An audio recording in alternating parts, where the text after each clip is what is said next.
Hey everyone, it's Doula Oldine and welcome back to the channel.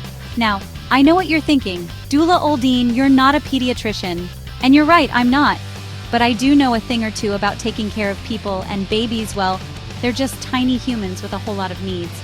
Today we're partnering with Al Sonaf Doula Agency to bring you some essential baby care tips that every new parent or parent-to-be should have in their back pocket.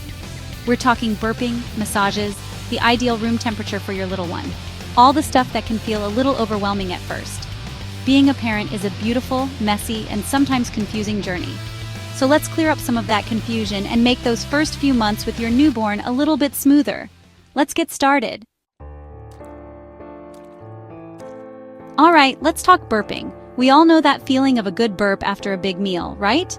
Well, babies need that relief even more than we do. Their digestive systems are still developing, and getting those trapped air bubbles out is crucial. The most common position is to hold your baby upright with their chin resting on your shoulder. Gently pat or rub their back, using a firm upward motion. Remember, we're not trying to launch them into orbit, just encourage those bubbles up and out. Another effective method is the lap burp. Lay your baby face down across your lap, supporting their chin and making sure their airway is clear. Again, gently pat or rub their back. You can also try laying your baby on their back and gently cycling their legs towards their tummy. This can help get things moving in their belly. Experiment with different positions and find what works best for your little one. And remember, patience is key. Sometimes it takes a little time for those stubborn bubbles to surface. A well-burped baby is a happy baby, and a happy baby means happy parents. So, master the art of the burp, and you'll be well on your way to a more peaceful parenting journey. Oh, and one more thing. Always have a burp cloth handy. Trust me on this one. Now let's move on to something incredibly relaxing and beneficial for both you and your baby: massage. Touch is a powerful tool, and for infants, it's even more crucial for their development and well-being. Before you begin, make sure your hands are warm and your touch is gentle. Choose a time when your baby is calm and content, and use a baby-safe oil or lotion if you'd like. Start with your baby's chest, using slow circular motions. Move down to their tummy, following a clockwise direction to help with digestion. Gently massage their arms and legs, using long, smooth strokes. You can also gently massage your baby's face. Use your thumbs to make small circles on their forehead, cheeks, and jawline. Avoid the eye area, of course. Baby massage isn't just about relaxation. It can also help improve sleep, relieve gas and colic, and promote bonding between you and your baby. It's a wonderful way to connect with your little one on a deeper level. Plus, it's incredibly adorable to watch your baby melt into a state of pure bliss during a massage. Trust me, those moments are priceless. Let's talk about the ideal room temperature for your baby. You might have heard that babies need to be kept in sweltering rooms, but that's simply not true. In fact, overheating can be dangerous for infants. The ideal room temperature for a baby is between 68 and 72 degrees Fahrenheit. A comfortable temperature for you is generally a comfortable temperature for your little one.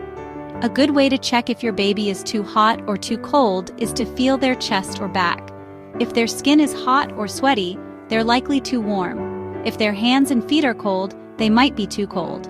Remember, babies can't regulate their body temperature as well as adults can. So it's important to dress them appropriately for the temperature and avoid overbundling. A good rule of thumb is to dress your baby in one more layer than you're comfortable wearing. And when in doubt, ask your pediatrician for guidance. Bath time. It can be a source of joy, laughter, and sometimes a little bit of water everywhere. But when can you start bathing your newborn? And how often should you do it? For the first few weeks of life, sponge baths are the way to go. Simply use a warm, damp washcloth to gently clean your baby's face, neck, diaper area, and any creases where milk or dirt might collect. Once your baby's umbilical cord stump falls off, you can start giving them baths in a baby bathtub.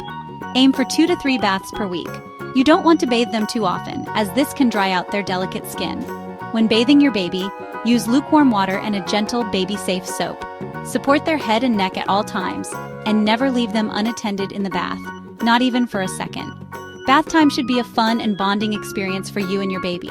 Make it enjoyable by singing songs, making silly faces, and keeping the atmosphere calm and playful. Let's talk about baby skincare, specifically whether or not you need to slather your little one in lotions and creams. Here's the thing. Babies generally have incredibly soft and supple skin. If your baby doesn't have any rashes, dryness, or skin conditions, you likely don't need to use any creams or lotions on their skin. In fact, using too many products can sometimes irritate their sensitive skin or even clog their pores. However, if your baby does have dry patches, eczema, or other skin concerns, your pediatrician might recommend a specific cream or ointment. Always consult with your doctor before using any new products on your baby's skin. Remember, less is often more when it comes to baby skincare. Keep it simple, gentle, and always consult with your pediatrician if you have any concerns. So there you have it, some essential baby care tips to help you navigate those early days with a little more confidence and a lot more joy. Remember, every baby is different, and what works for one might not work for another. Trust your instincts, be patient with yourself and your little one, and don't hesitate to reach out to your pediatrician if you have any questions or concerns. Thanks for watching. If you found these tips helpful, don't forget to like, comment, and subscribe for more baby care advice. And be sure to check out Al Sanef Doula Agency if you need a doula for all your pregnancy needs. They've got some great resources for new parents too. Until next time, stay healthy, stay informed, and take care of those little ones.